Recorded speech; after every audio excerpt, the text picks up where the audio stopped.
Kalsadang kagagawa lang pero sinisira agad. Sinita ng ilang senador ang sistemang ito sa budget hearing ng Department of Public Works and Highways. Pero dumipensa ang kagawara. Yan ang ulat ni Daniel Manalastas.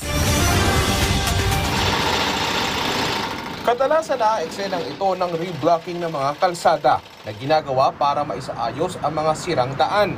Pero sinita ni Senador Erwin Tulfo kanina ang DPWH sa budget hearing sa Senado dahil sa napansin niya kahit bagong gawa pa naman ang kalsada, sumasalang agad sa reblocking. May hinala rito ang senador. I would just like to add, Secretary, ito pong mga sinasabing duplication, could this be yung sinasabi ng mga kababayan natin na nirereklamo na katatapos lang ng project, bubungkalin na naman, sisirain na naman? Kaso mo, sinira po yung kalsada eh. Ang pinaka-common practice po dyan, Mr. Chair, Mr. Secretary, yung may drill, dinidrill ka agad yung mga, kasi semento lang, hindi pa nga halos tuyo, dinidrill na naman after few weeks para maponduhan na naman. That's very ironic, Mr. Chair, Mr. Secretary. Tiniyak naman ni DPWH Secretary Vince Dizon na tinutugunan nila ang problemang ito, katulad ng panukala ng pagkakaroon ng pre-audit ng Commission on Audit imbis na post-audit lamang. Pero sa ngayon po, lahat ng reblocking, except for yung halimbawa, inaayos yung linya ng tubig o inaayos yung drainage, pinahinto po natin.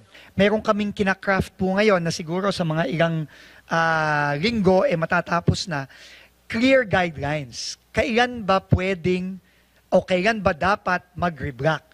No? Napansin naman ni Senate Committee on Finance Chairperson Sherwin Gatchalian ang tila paglobo ng budget ng farm-to-market roads. Natanong ngayon ng senador kung nasa network plan ba ito ng Department of Agriculture.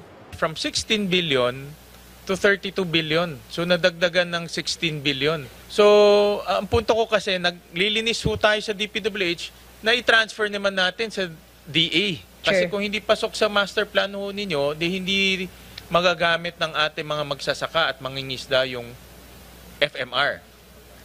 It has yet to be validated. It's possible that some would be feasible, but there might be possibility that some will not be feasible. Ngayon namang aalisin ang locally funded na flood control projects. Ang tanong ngayon ng mga senador sa DPWH, papaano na kapag nagkaroon ng mga pagbaha? Depensa ni Dizon, hindi naman ibig sabihin ay wala na silang gagawin.